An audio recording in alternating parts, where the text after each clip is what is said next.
Good evening friend, मैं प्रकाश दास from mister Prakash electrical. आज हम लोग बात करेंगे ट्रांसफार्मर में जो बुकोज रिले रहता है वो रिले के बारे में बात करेंगे। बुकोज रिले कहाँ पे यूज़ होता है, उसका एक्चुअल जो लोकेशन होता है वो लोकेशन कहाँ पे है, ये वर्क कैसे कर रहा है, ये सब टॉपिक के बारे में आज हम लोग बात करेंगे। तो आइए एक छोटा सा ड्राइंग के द्वारा इसको समझने का कोशिश करते हैं। तो पहले बुकोज रिले से बात करने से पहले आप लोगों को ये जानना ज़रूरी है कि ये कौन सा टाइप का रिले है। बुकोज रिले ये एक यूनिक टाइप का रिले होता है। ये पैनल में यूज़ नहीं होता है, वो जैसे इलेक्ट्रिकल पैनल में हम लोग रिले का यूज़ करते हैं वैसा रिले नहीं है। तो ये कौन सा टाइप का रिले है, तो ये एक गैस एक्चुएटेड रिले है। इसको ऑपरेट होने के लिए गैस का रिक्वायरमेंट पड़ता है, इसीलिए बुकोज रिले को गैस एक्चुएटेड रिले भी कहा जाता है। आगे हम लोग देखेंगे कि गैस से कैसे ये ट्रिप हो रहा है और कैसे ये अलार्म जनरेट कर रहा है। तो पहले इसका लोकेशन के बारे में थोड़ा सा बात कर लेते हैं कि बुकोज रिले कहाँ पे लगा रहता है। बुकोज रिले लगा रहता है ट्रांसफार्मर का जो मेन टैंक होता है और जो कंजर्वेटर टैंक होता है, ये दोनों का बीच में बुकोज रिले लगा रहता है। ये क्यों लगा रहता है, ये एक क्वेश्चन है, ये क्यों लगा रहता है।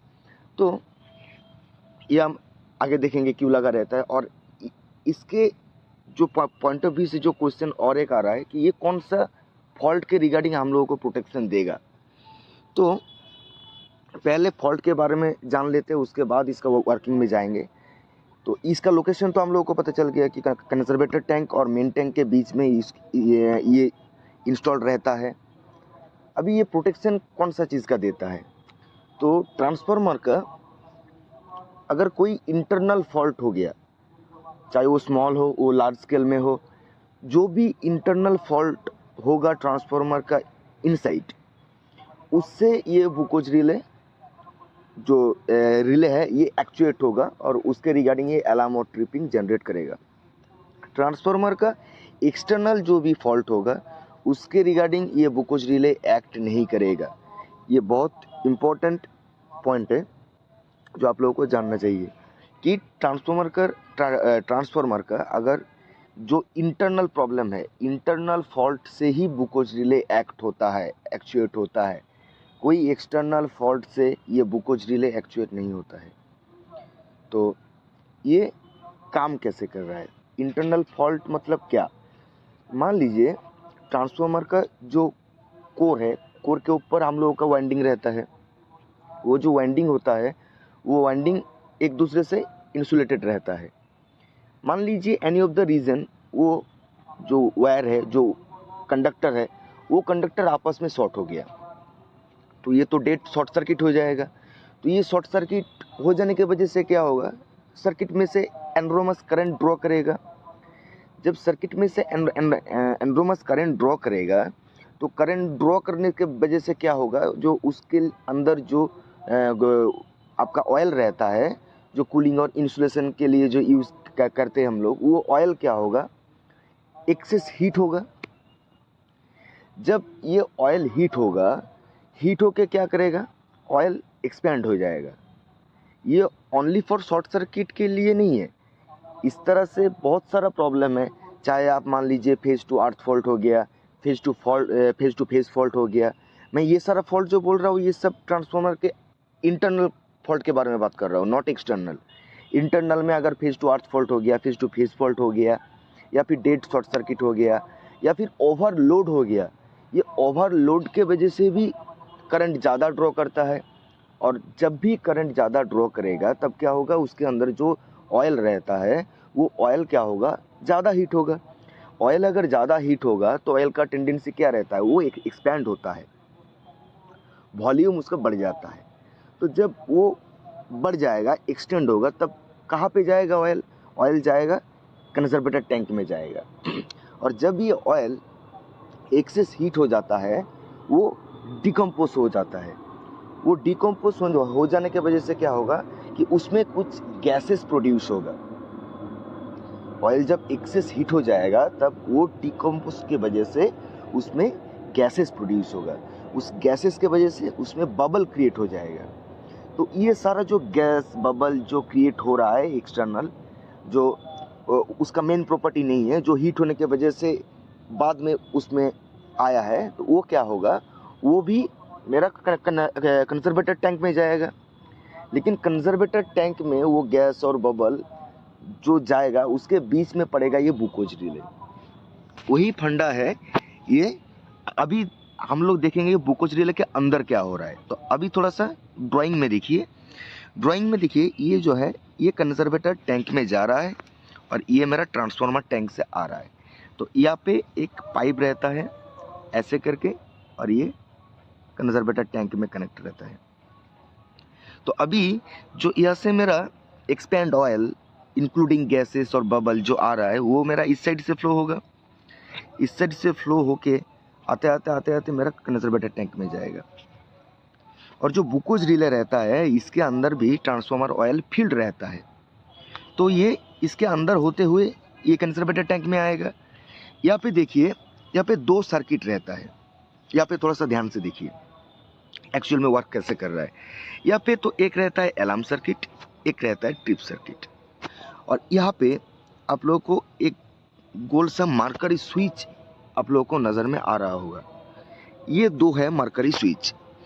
मरकरी स्विच अभी देखिए, ये मान लीजिए मेरा ट्रिपिंग का कुछ कमांड यहाँ पे आया, ये इस साइड से होते हुए ये जो मरकरी स्विच है, ये मरकरी स्विच जब तक ये टिल रहेगा, जब तक ये एंगल क्रिएट करके रहेगा, तब तक ये, ध्यान से देखिए इसका जो मरकरी है, ये मरकरी क्या है, मरकरी वन साइडेड है। पूरा जो स्विच है उसमें फैला हुआ नहीं है। Mercury is a good conductor of our electricity. तो अभी क्या है, अभी जो मेरा ये जो ट्रिप कमांड जो है ये इस साइड से आते हुए यहाँ पे एक एनो फॉर्म कर रहा है। एनो मतलब नॉर्मली ओपन। ये जब तक ये जो स्विच ऐसे है, ये जब तक स्विच ऐसे नहीं हो जाएगा तब तक क्या होगा, ये जो लिक्विड जो मर्क्यूरी है वो पूरा फैलेगा नहीं। जब तक ये पूरा फैलेगा नहीं तो इस साइड से अगर मेरा दोनों कमांड गया है तो इस साइड का कमांड इस साइड का कमांड इस साइड आने ही नहीं देगा। जब वो, और एक बार समझ लीजिए मरकरी स्विच कैसे काम कर रहा है। मरकरी स्विच अभी फिलहाल कैसा है, ऐसा है। मान लीजिए इस साइड से एक मेरा ट्रिप का कमांड गया है, एक साइड से मेरा ट्रिप का कमांड घुस रहा है और मरकरी मेरा यहाँ पर है। तो सर्किट कैसे कंप्लीट होगा, सर्किट तो कंप्लीट नहीं होगा। लेकिन वही अगर कंडीशन मान लीजिए ऐसा हो गया, ये पूरा मरकरी हो गया, एक साइड से मेरा कमांड आ रहा है और एक साइड से निकल रहा है, तो अभी का कंडीशन क्या हुआ, इस कंडीशन में मेरा करंट फ्लो कर जाएगा, लेकिन इस कंडीशन में मेरा करंट फ्लो नहीं करेगा, इस कंडीशन में फ्लो कर जाएगा। तो मरकरी स्विच का काम यही रहता है, ये फ्लोटिंग कंडीशन में रहता है अंदर। अभी देखिए फंडा अभी कैसा कंडीशन में है, ये टिल कंडीशन में है। तो अभी जो गैसेस वगैरह आ रहा है उसके वजह से क्या होगा, ये पहले गैस का टेंडेंसी हमेशा यही रहता है कि टुवर्ड्स टू अप, ये ऊपर की तरफ गैस जो है ये फ्लो होता है। तो पहले आके क्या करेगा, ये गैस इस साइड से आके ऊपर की तरफ जाने का कोशिश करेगा। ऊपर में है मेरा अलार्म का फ्लोट स्विच, ये फ्लोट स्विच को क्या करेगा, ये ऐसे जो टिल रहे, जो पहला पोजीशन जो टिल था उसको ये वर्टिकली कर देगा। अभी इसको पहले समझ लीजिए कि ये अगर ऐसे कंडीशन में से पैरेलल कंडीशन ऐसे हो जाएगा तब क्या होगा, ये जो अलार्म सर्किट इसमें से आ रहा है ये अलार्म सर्किट रिटर्न चला जाएगा। मतलब क्या हुआ कि मेरा इस कंडीशन में सर्किट में अलार्म जनरेट कर देगा कि इसमें कुछ फॉल्ट आ गया है, दिस रिगार्डिंग ये अलार्म जनरेट कर रहा है। यह तक समझ में आ रहा है। अभी और एक कंडीशन देखिए, ये कंडीशन मेन है, ये ज़रूरी ज़्यादा है। देखिए अभी मान लीजिए कि यहाँ पे तो अलार्म तो जनरेट कर दिया कि कुछ इंटरनल फॉल्ट हुआ है, उसके रिगार्डिंग क्या हुआ, ये मरकरी स्विच जो फ्लोटिंग कंडीशन में था वो टील था, उसको वो पैरेलल कर दिया, उसके रिगार्डिंग मरकरी स्विच से ये अलार्म सर्किट को एक अलार्म भेज दिया। अभी मान लीजिए कि वहाँ पे जो अलार्म बज रहा है, जो हुटर बज रहा है, जो सायरन बज रहा है, वहाँ पे एक्नोलेज करने के लिए कोई पर्सन नहीं है। At the right of the moment वहाँ पे कोई पर्सन नहीं है। तो वैसे तो ट्रांसफार्मर तो मेरा अनहेल्दी कंडीशन में है, वो कोई ना कोई तो फॉल्ट हो गया, उसके रिगार्डिंग वो ऑयल गर्म हो रहा है, करंट ज़्यादा फ्लो कर रहा है, ऑयल एक्सपेंड हो रहा है, गैसेस प्रोड्यूस हो रहा है, बबल प्रोड्यूस हो रहा है। तो उस कंडीशन में अगर कोई वहाँ पे एक्नोलेज करने वाला नहीं होगा तब तो मेरा ट्रांसफार्मर जल जाएगा। तो इसीलिए क्या रहता है कि नीचे और एक फ्लोट स्विच रहता है। जब एक कंटिन्यूअसली ये अलार्म देता ही रहेगा, कोई उसको एक्नोलेज नहीं करेगा, तब जाके क्या होगा, ये जो गैस है वो नीचे की तरफ आके ये जो मरकरी स्विच है, जो टिल है, उसको पैरेलल करके एक ट्रिप कमांड सर्किट में भेज देगा। तब ये ऑटोमेटिक सर्किट को ट्रिप करा लेगा।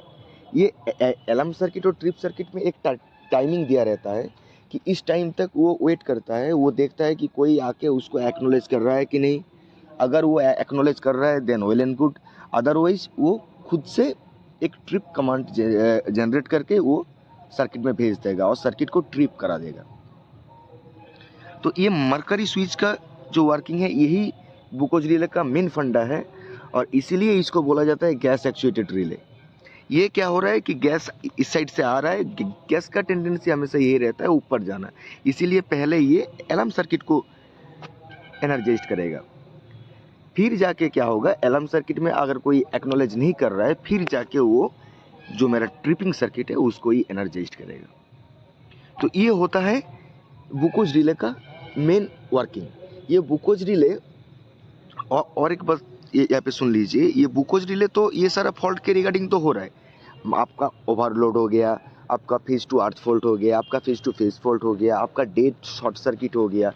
इस सारा कंडीशन में क्या हो रहा है कि आपका करंट जो है वो ज़्यादा ड्रॉ कर रहा है। जब भी करंट ज़्यादा ड्रॉ करेगा वो ऑयल हीट होगा, ऑयल हीट होने की वजह से ऑयल एक्सपेंड होगा, ऑयल एक्सपेंड होने की वजह से वो डिकम्पोज होगा और गैस प्रोड्यूस करेगा। लेकिन इसके अलावा बुकोज रिले और एक प्रोटेक्शन भी देता है। यहाँ पे आपको तो पहले ही बोला कि इसके अंदर जो है ये पूरा ऑयल से फिल रहता है। इसके अंदर एक स्केल रहता है, ये SLD है, इसमें दिखाया नहीं, इसके पीछे साइड में एक स्केल रहता है। ये मान लीजिए अगर ट्रांसफार्मर का जो टैंक है, मेन टैंक है, उसमें कुछ लीकेज हो गया, अननेसेसरी लीकेज हो गया और कोई वहाँ पे एक्नोलेज नहीं किया उसको, तो क्या होगा, लीकेज होने की वजह से वो जो ट्रांसफार्मर का टैंक के अंदर जो ऑयल है वो तो ड्रेन होता रहेगा। अगर मान लीजिए वो बहुत ज़्यादा ड्रेन हो गया, तब जो बुकोज रिले का जो ऑयल है ये भी ड्रेन हो जाएगा। अगर बुकोज रिले का जो ऑयल है वो एक लिमिट के नीचे आ जाए, तब ये बुकोज रिले एक ट्रिपिंग कमांड तब भी ये भेज देगा। तो ये एक एडिशनल फीचर्स है कि अगर ट्रांसफार्मर का जो ऑयल है, ऑयल लेवल है, उसको तो सेंस करने के लिए बहुत सारा प्रोटेक्शन ऑलरेडी दिया हुआ है, एमओजी लगा हुआ है, वहाँ पे स्केल दिया रहता है। लेकिन अगर वो सबको बाईपास भी कर दे हम, तो तब ये बुकोज रिले भी इंटरनली ये प्रोटेक्शन कर देता है। इसके अंदर भी एक स्केल दिया रहता है ऑयल लेवल का। इसका अगर ऑयल लेवल ज़्यादा डाउन हो गया, मतलब क्या है, मेरा मेन टैंक का जो ऑयल है वो भी कम हो गया, तो फॉर दैट कंडीशन क्या करेगा, ये बुकोज रिले अपने आप से एक ट्रिप कमांड जनरेट करके सर्किट में भेज देगा। तो यही सब प्रोटेक्शन है जो बुकोज रिले प्रोवाइड करता है ट्रांसफार्मर में। लेकिन ये सारा जो प्रोटेक्शन है ये सारा इंटरनल है, not external. Transformer Buchholz relay transformer का कुछ एक्सटर्नल फॉल्ट से एनर्जाइज नहीं होता है, वो सिर्फ जो इंटरनल फॉल्ट होता है उसके वजह से ही ये एनर्जाइज्ड होता है और सर्किट में अलार्म और ट्रिपिंग कमांड भेजता है। तो आई थिंक आप लोगों को समझ में आ गया होगा कि बुकोज रिले कैसे काम करता है, उसका वर्किंग प्रिंसिपल कहाँ है, कि कैसा है, उसको इंस्टॉल कहाँ पे किया जाता है और वो किस किस जो फॉल्ट है उसके रिगार्डिंग ये प्रोटेक्शन देता है। आप लोगों को समझ में आई थिंक आ गया होगा। फिर भी अगर आप लोगों का कुछ डाउट रहा होगा तो आप लोग कमेंट कर सकते हैं। Thank you.